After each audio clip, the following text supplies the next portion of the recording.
शुभ प्रभात।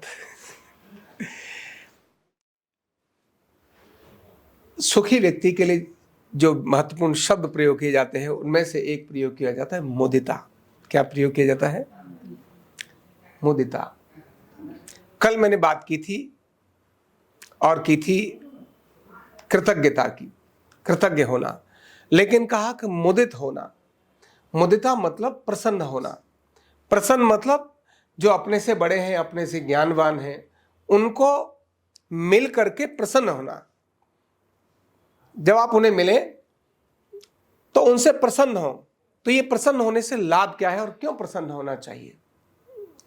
एक सज्जन पुरुष के लक्षणों के अंदर भी दिया है और साधना के अंदर भी इसको एक बहुत बड़ा मार्ग बनाया है कि जो लोग अपने से ज्ञानवान हैं, अपने से योग्य हैं, अपने से बड़े हैं, उनको मिलकर के प्रसन्नता जाहिर करते हैं, उनको आनंद आता है उनसे मिलने में, ऐसे लोग जीवन में जरूर सफल हो जाते हैं। सफल का मतलब जो भी लक्ष्य उन्होंने निश्चित किया है, सफलता और असफलता लक्ष्य से ही होती है। कोई लक्ष्य है उसको प्राप्त कर रहे हैं मतलब सफल हो गए, अदरवाइज तो किस में सफल होंगे? हर व्यक्ति की सफलता का मापदंड अपना अलग अलग है। हर व्यक्ति की सफलता का एरिया भी अपना अलग अलग है। कोई व्यवसाय में सफल होना चाहता है, तो कोई आध्यात्म में सफल होना चाहता है, कोई गृहस्थ जीवन में सफल होना चाहता है, कोई अपने किसान है तो खेती में सफल होना चाहता है, कोई मजदूर है तो अपने उस मजदूरी में सफल होना चाहता है, कोई कर्मचारी है तो अपने उस काम के अंदर सफल होना चाहता है। सबकी सफलताएं अलग अलग हैं, लेकिन उन सफलताओं में सफलता का मतलब कोई लक्ष्य प्राप्त कर लिया मतलब हम सफल हो गए। कोई निश्चित मापदंड है जिसको हमने अचीव कर लिया, हम सफल हो गए। इसको बोलते हैं सफलता, जो हमको आनंद देती है। उस सफलता में एक महत्वपूर्ण पार्ट है, सफल होने के लिए बहुत जरूरी है मुदिता। क्या जरूरी है? मुदिता।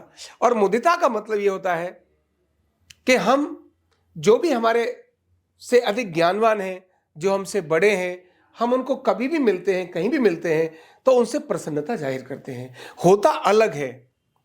अपने से ज्ञानवान व्यक्ति कहीं ना कहीं उसकी 3 कमियों को गिन के रखता है और उसके लिए नेगेटिव देखने के लिए लगता है। मैं काफी साधु संतों के बीच में भी रहा हूं। बहुत बड़ी तादाद में साधु संत ऐसे हैं जो आपस में बेशक उनकी कहीं क्लैशिंग रहती हो, लेकिन जब भी मिलेंगे तो बहुत प्रसन्नता से, बड़े आनंद के साथ मिलेंगे, एक दूसरे की बड़ी तारीफ करेंगे, मतलब झूठी नहीं, जो सच में वही तारीफ करेंगे, लेकिन बहुत अच्छी प्रकार से मिलेंगे। फिर मुझे लगता है ओ, इनके आनंद का बहुत बड़ा कारण ये है, अपने से ज्ञानवान व्यक्ति के साथ मिलना और उनसे आनंदित होना।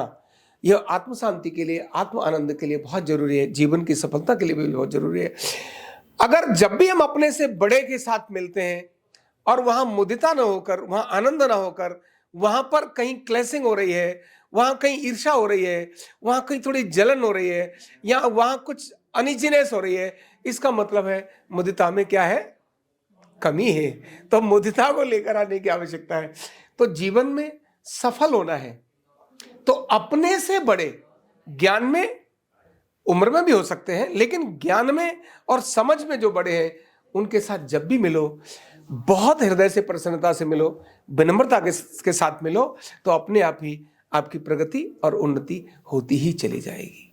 बहुत बहुत धन्यवाद।